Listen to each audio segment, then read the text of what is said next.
네, 오늘의 정치권 이슈 유용화 한국외대 초빙 교수 신성범 전 국회의원 두 분과 분석해 보도록 하겠습니다. 어서 오세요. 네, 안녕하세요. 먼저 여성가족부 이 폐지 이 논쟁에 대해서 논란에 대해서 얘기를 좀 해보고 싶습니다. 윤석열 후보가 제기를 했고요. 아직까지 이것이 논란에 쌓여 있습니다. 원희룡 본부장은 충치 뽑자는 것이다. 뭐 이런 얘기까지 했고요. 박용진 의원은 생리를 뽑는 것이냐. 오늘 뭐 그런 얘기를 하면서 여가부 폐지에 대해서 이 견해가 엇갈리고 있는 모습입니다. 일단 여기에 대한 견해를 먼저 듣도록 하겠습니다. 어떻게 생각하십니까?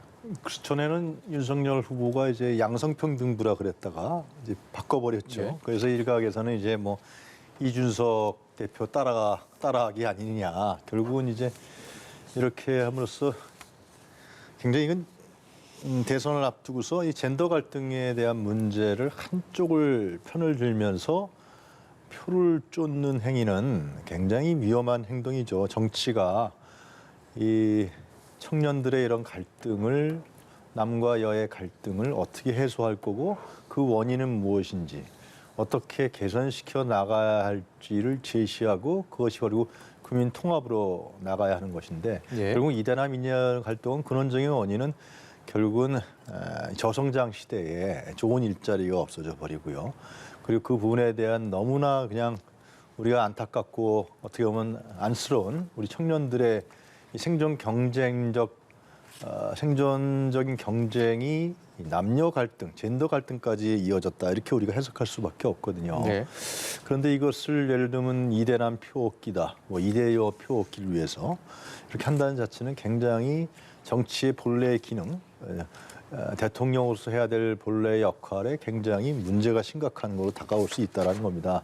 그래서 저는 왜 그러면 이제 윤석열 후보가 이렇게 여가부 폐지라든가 또 이제 멸공이라든가 아니면은 이제 그 뭡니까 오늘 또 이제 북한 미사일 도발을 막기 위해서 선제 타격론까지 얘기했거든요. 이것은 결국은 제 생각에는 단일화 전략이라고 보여집니다. 그러니까 지금 지지율은 떨어지고 결국은 탈출구는 이제 안철수 후보의 단일화인데 단일화 하기 전까지 25% 이상을 유지해야 되는 거거든요.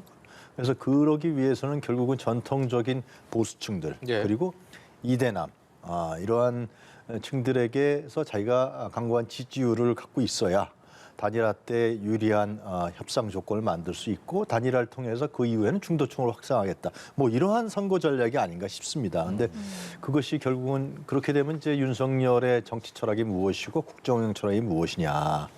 이러한 아주 커다란 의문점을 불러일으킬 수밖에 없다. 그런 생각이 듭니다. 예.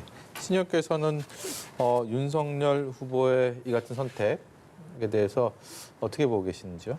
분명 정치 전략적, 선거 전략적 측면이 있는 건 부인할 수가 없죠. 그러니까 지금 윤석열 후보 이 국민에서 가장 급한 것은 지지율 하락을 멈추도록 하는 것. 다시 말하면 좀 더 좁히면은 지지율 뭐 올라가는 건 고사하고 내려가는 걸 막는 건데 그 시작을 2030 이준석 대표가 이야기한 코치한 대로 어떻게 보면 어드바이스 하는 대로 남성들로 잡았던 것은 분명한 사실이에요.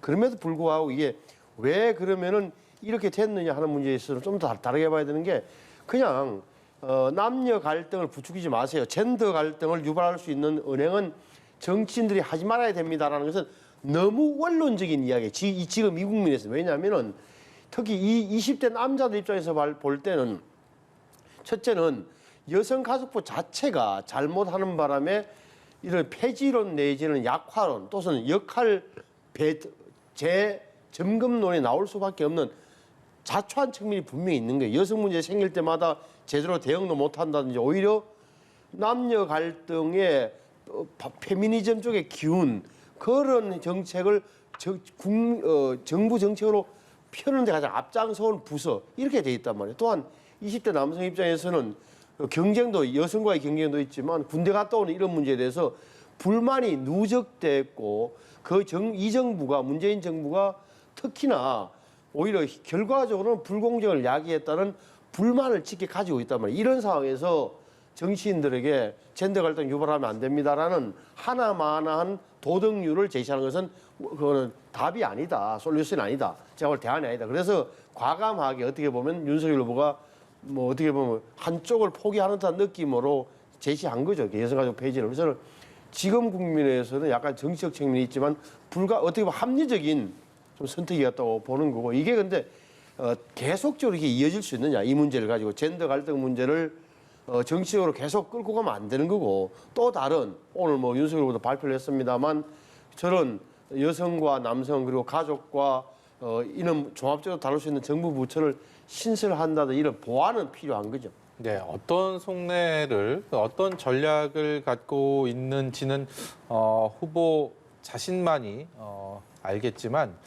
두 후보들은 이 같은 뭐 세대 갈등, 그다음 남녀 갈등 이야기한 것 아니다. 이렇게 가면 안 된다라는 의견은 공식적으로 내고 있습니다. 관련된 목소리 듣고 오겠습니다. 또 누구는 한쪽으로 쏠리는 이런 입장을 가지고 이제 득표 활동에 나서는 이런 상황이 벌어집니다. 이 청년 세대들이 왜 남녀를 성별을 가지고 이렇게 편을 갈라 다투게 됐을까? 서로를 왜 적대하게 됐을까? 이게 왜 정치에서 정말 선거 전략으로 사용할 만큼 이렇게 격화됐을까? 둘 중에 진짜 우리는 하나를 꼭 선택해야 됩니까? 이런 질문을 자주 합니다. 정말 가슴 아픈 상황 아닌가요? 저는 그 2030을 타겟으로 해서 그들의 표심을 얻겠다고 말씀드린 적이 단 한 번도 없습니다. 이게 청년들의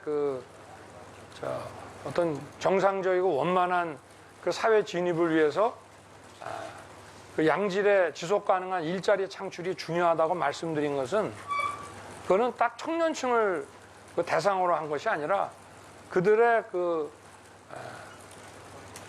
일자리와 주거와 이런 그 확보를 통해서 사회에 진출한다고 정상적으로 잘 진출한다고 하는 것은 우리 사회 모든 세대에 걸쳐서 다 그 필요한 전체 공익에 부합하는 일이고요. 네, 이 같은 이념과 젠더 정치 전략이 일부 이탈한 지지층을 결집하는 효과에 도움이 된다고 판단을 했기 때문에 이러한 행보들을 보이겠습니다만 장기적으로 봤을 때 확장성 측면, 중도의 표심에는 오히려 악재가 될 수도 있다라는 시각도 있습니다. 대선이 2달 정도 남은 이 시점을 고려하셨을 때 과연 이러한 전략들이 긍정적으로 영향을 미치리라고 보십니까? 아니면 부정적일 거라고 먼저 보십니까? 윤석열 후보의 저 지금 발언과 언급은 거짓말이죠. 자기 자신이 청년층을 표심을 얻기 위해서 하지 않았다. 그리고 저것이 모든 세대를 겨냥한 것이다. 안 그렇죠? 윤석열 후보가 최근에 이제 공약을 많이 쏟아내고 있는데 청년 관련해서 뭐 주택 문제라든가 그리고 이런 부분들 계속 쏟아내지 않았습니까? 그건 당연히 대선 후보로 나간 사람이 청년 표심을 얻기 위한 것이고 청년이 지금 20, 30대 청년들이 상당히 중도적 성향을 집단적으로 갖고 있기 때문에 그건 어느 후보나 다 내세운 건데 자기는 아니라 그러는 건 무슨 말씀인지 잘 이해가 못하겠어요. 저는 어떤 걸 의도해서 저러는 것인지 이해를 못하겠고 제가 이제 염려되는 건 뭐냐면 그 누구죠? 장해찬 청년본부장인가요? 여가부를 남성 혐오부라 그랬잖아요. 아주 적나라한 표현인데 왜 그 정치를 한다고 하는 사람이 그런 표현을 썼겠습니까? 그거는 결국은 이 이대남 그러니까 이 이대남 그 경향성을 갖고 있는 젊은 청년들에게 그런 적대심과 분노감을 유발시켜서 그걸 선동화시켜 갖고 윤석열 후보에게 표를 얻겠다고 하는 윤석열 후보가 표를 얻겠다 하는 그런 아주 발상 아닌가 저는 싶습니다. 그리고 이제 이준석 대표의 세대 포이륜인가요? 그것도 참 저는 위험한 발상인데 20, 30대 층에게 지지를 얻고 60대에서 30, 40대, 50대를 포위하겠다는 거예요. 이건 세대 갈등을 유발시켜 갖고 그걸 갖고서 득표 전략을 이루겠다는 거 아니에요. 이거는 진짜 저는 위험한 발상들이죠. 아무리 눈앞의 표가 중요하다 그래도 대통령 후보고 국민 통합과 국민 전체를 만들어 나가는 대통령 자리인데 오직 선거에 이기 위해서 이러한 자꾸만 발언들을 하고 또 그걸 악선동이라고 그러는데요. 악선동적인 발언들을 하는 것 자체가 저는 상당히 위험하다. 이거는 빨리 접어야 되지 않느냐. 그럼 우리나라 계속 분열하는 거 아니에요? 그렇게 해서 표를 얼마나 얻겠습니까?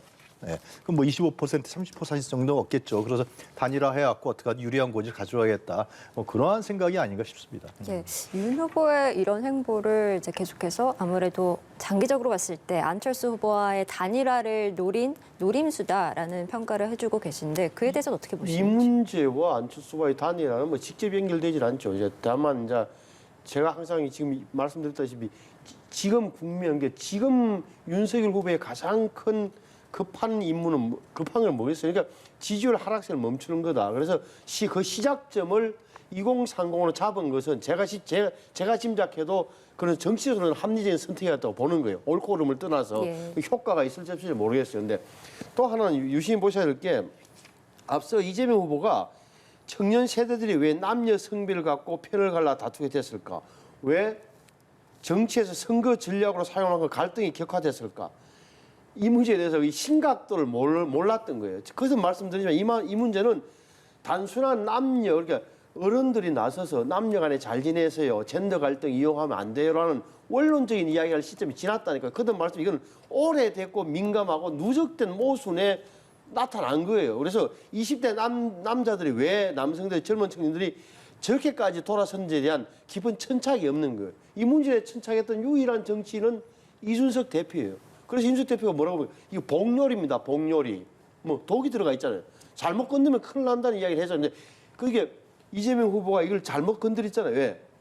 왜 성소수자 문제, 페미니즘 문제를 다루는 유튜브 채널에 출연했다가 완전히 당내에서 비판이 나올 정도로 이 문제가 이제는 심각하구나 느끼시게 된 거예요. 그 좋은 현상이라고 보는데 저는 이 문제에 대해서는 좀 더 현실적인 대안을 좀 제시하는 게 맞다. 그래서 한쪽에서는 욕을 먹을지 몰라도 저는 감히 여성가족부 폐지는 적어도 국민의힘 아시겠지만 경선 때도 유승민 후보가 당시 먼저 이야기했고 윤석열 후보는 뭐 양성평등가족부를 이야기했지만 젊은 사람들 의견을 받아서 어떻게 보면 선제적으로 폐지를 주장했다. 그러면 여기에 대한 논쟁을 집중하는 게 낫지. 다시 원점으로 돌아가서 그런 거 하지 말고요. 다 지내라는 젠더 갈등을 없애는 방향으로 노력합시다는 구두선, 공자 말씀이 될 가능성이 높다고 봐요. 아니 그 여가부 폐지 부분에서 정책일 수 있어요. 그러면은 여가부 폐지 다음에 뭘 할 것인가를 얘기해야지. 윤석열 후보가 지금 문제가 되는 것은 여가부 폐지 하나만 얘기해버린 거예요. 상당히 정서적인 선동에 대한 부분들이죠. 그리고 이제 그 페미니즘에 대해서도 제가 알고 있는 페미니즘은 상당히 여러 변화들을 겪고 있고요. 그리고 우리가 그 기성세대가 페미니즘이 왜 일어났고 어떻게 변화했고 지금 요구사항이 뭐고 페미니즘에 여러 성향이 있는지를 이해해야 되는 것이죠. 그것을 지금 젠더 갈등이 일어났다. 젠더 갈등에 대한 해결책과 어떻게 해야 되는 것을 제시하는 것이 정치인들이고 더 중요한 것은 정치인들이 이렇게까지 우리 사회에서의 사회 경제적 불평등과 모순에 의해서 젠더 갈등이 일어난 문제에 대해서 책임도 지고 반성과 사과를 해야 되는 거 아닌가요? 이렇게까지 방치해 놓은 거 아니에요. 이제 와서 선거 때 와서 이제 관심 갖는 거 아니에요. 이런 문제를 먼저 성찰하고 사과하는 자세가 중요한 것이지 뭐 해결책이 없다. 그럼 한쪽이라도 이용해서 우리가 선거 전략을 해야 된다. 이건 얼마나 무책임하고 위험한 발상이 아닌가 싶습니다. 예. 그러니까 제가 볼 때는 윤석열 후보가 국민의힘에서도 이걸 완전히 2030 특히 남자 청년들의 지지만 받고 가겠다는 발상을 감히 하겠어요. 지금 국민에서 제가 중요한 측면을 지적해 보는 거고 다시 한 번 더 2030 여성들 표를 겨냥한 그 정책도 내놓지 않겠습니까? 그게 상식적인 건데 제가 거듭 말씀드리는 부분은 이제 이런 거예요. 그러니까 이게 다 좋다는 식으로 할 문제는 아니다라는 거예요. 지금은 중요한 문제는 그 상식적으로 알고 있으니만큼 어떻게 보면 시작점을 뭘로 잡을 것이냐 이 차이가 있는 거고 당연히 2030에 예를 들어서 양육 문제나 보육, 교육 문제 이런 데 대한 정책은 끊임없이 나오겠죠. 예, 알겠습니다. 이런 가운데요, 오늘 이재명, 윤석열 두 후보 정책 전략 방향을 설명을 했는데 이재명 민주당 대선 후보 같은 경우에는 세계 5강의 경제대국 구상을 밝혔고요. 윤석열 국민의힘 대선 후보는 국정운영 비전을 발표했습니다. 이제 설 연휴를 얼마 앞두지 않고 의제 선점을 위해서 발빠르게 움직이는 모습인데 두 후보의 정책 전략 방향들 어떻게 좀 보고 계신지요? 이재명 후보의 주요 공약은 이제 전환적 공장 성장 이런 얘기가 오늘은 이제 성장 위주로 갔어요. 그래서 뭡니까 국민소득 5만 달러, 그다음에 주가 5천 시대, 그리고 국력 세계 5위. 그래서 555다. 그 이름을 어떻게 붙일지 모르겠습니다만은 이렇게 해서 거대한 국가적인 경제 성장, 거시적인 경제 성장 전략을 발표한 것입니다. 그래서 거기서 이제 뭐 디지털 전환이라든가 에너지 전환이라든가 에너지 고속도로를 하겠다라든가 그런 자기 자신이 이 코로나19 위기와 저성장 시대에 어떻게 성장 정책을 펼 건가를 상당히 구체적으로 이렇게 밝혔습니다. 그러나 저는 이제 좀 뒤따라서 나와야 되는 부분들은 좀 아쉬운 점은 과연 이런 물론 현대 자본주의 사회가 지금 저성장 시대에 시달리고 있고요. 그리고 사회 경제적 불평등 문제를 대부분의 현대 선진 국가들이 풀어내지 못하고 있기 때문에 그래서 그걸 성장 전략으로 이제 잡은 것은 사실이지만은 또 이재명 후보가 내온 성장이라는 것이 공정 성장이라 해서 기회를 균등하게 제공하겠다. 그 기회를 통해서 성장을 좀 더 풍부하겠다라는 거지만은 그러나 큰 카테고리는 성장이거든요. 그러면은 예를 들면은 지금 거시 경제는 발전하는데 지금 코로나19 상에 국가는 잘 사는데 국민은 못 산단 말이에요. 이 문제를 어떻게 해결할 건가도 나는 이재명 후보가 내놔야 된다고 생각합니다. 뭐 생각이 있겠지만은 그 부분에서 구체적으로 분배와 균형과 이걸 통해서 어떻게 국가는 발전하지만 국민은 못 사는 예? 국가는 엄청나게 세계 5위국에 들지만은 사회적 양극화는 심화되는 이 현상 예를 든다면 그런 부분에 대해서 이재명 후보가 다시 한번 공약에 대한 보충적인 답안을 내놔야 되지 않을까 생각하고요. 윤석열 후보 같은 경우는 오늘가 신년 기자회견 할 때 그 기자가 그런 질문을 했어요. 아니 이렇게 이재명 후보 꼭 비슷하냐고 뭐가 차이가 있느냐. 물론 이해는 합니다. 윤석열 후보가 지금 준비가 상당히 안 됐다가 이제 공약을 계속해서 발표해 나가는 것은 이해가 가는데 그래서 이것이 예를 든다면 인천 경인선 지하화 그걸 발표했잖아요. 근데 그것은 이재명 후보가 이미 발표했던 거고 작년 말부터 이미 국토교통부가 거기에 대한 용역을 발주했어요. 경인선 지하 문제에 대해서 어떻게 할 것이라는 문제를. 그리고 이제 월급 100만 원 주겠다 병사들에게.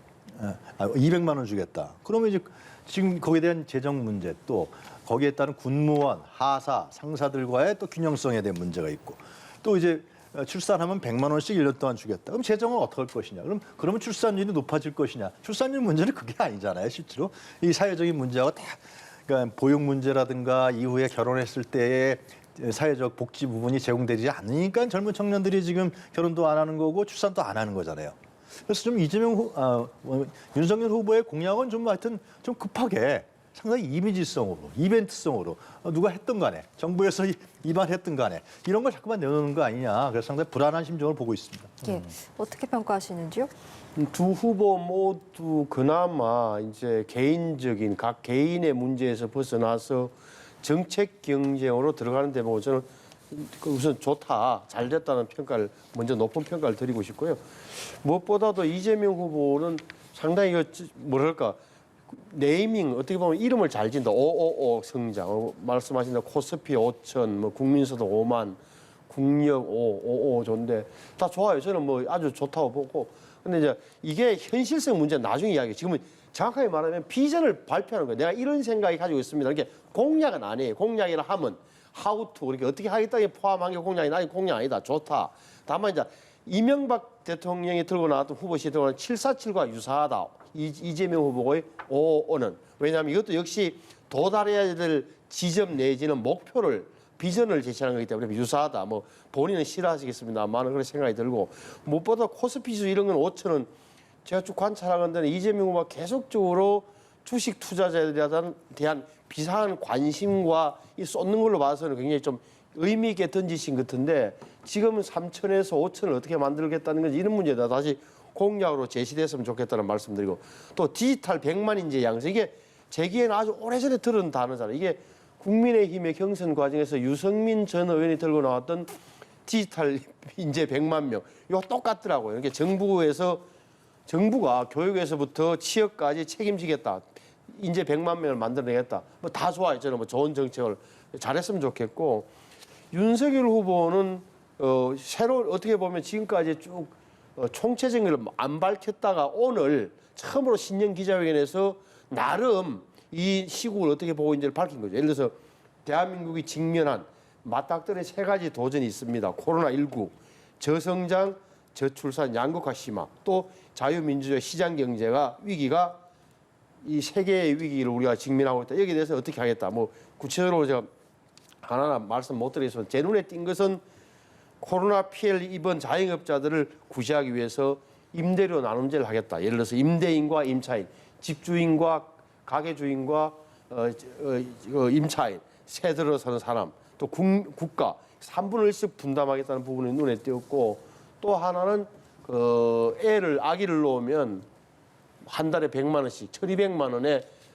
부모연금 이야기를 했다. 이런 대목은 현실성이 있어 보이고, 저는 그리고 무엇보다 포스트 코로나 대응위원회를 만들어서 사회 전체적으로 어떻게 대응하겠다는 이런 취지는 그나마 윤석열 후보가 앞으로 자기가 윤석열 대통령이 되면 어떻게 하겠다는 구상을 처음 밝힌 거에서 나중에 공약으로 나올 때쯤 다시 한번 더 비판을 하거나 평가해야 될 대목이 있다고 봐요. 예. 주제 좀 바꿔보겠습니다. 새해 들어서 지지율의 탄력을 받은 국민의당 안철수 후보 어딜 가든 간에 따라붙는 질문이 있습니다. 단일화에 대해서 언제쯤 어떻게 할 것이냐, 어떤 생각을 갖고 있느냐 물어보면 대답은 한결같습니다. 단일화는 생각하지 않고 있다. 그리고 끝까지 완주하겠다. 오늘도 그런 얘기들이 몇 차례 나왔고요. 조금 전에 있었던 한 토론회에서도 이에 대해서 강조를 했습니다. 그럼에도 불구하고 단일화에 대한 얘기는 특히 보수 야권을 중심으로 가라앉지 않고 있습니다. 관심이 그만큼 높게 계속 이어지고 있다라는 얘기인데요.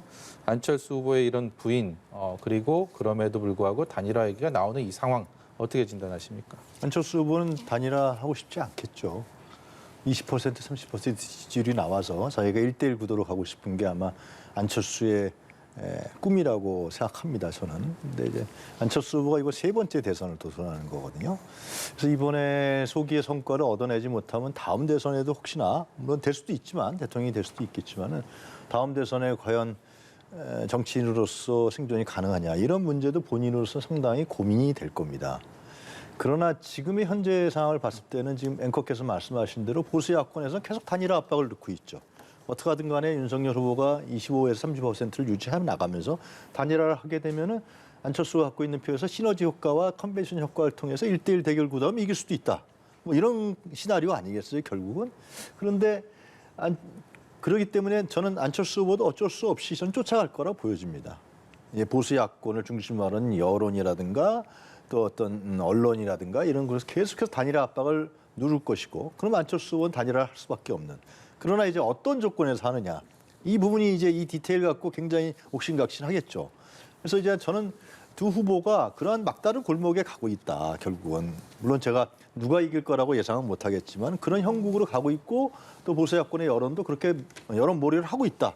안철수 후보는 글로 갈 수밖에 없는 길로 가고 있는 거 아니냐. 결국은 그렇게 되면은 안철수한테는 두 가지 길이 있는 거죠. 정말 단일화해서 이길 수도 있는 것이고, 아니면 또 한 번의 불쏘시개를 할 수 있는 거죠.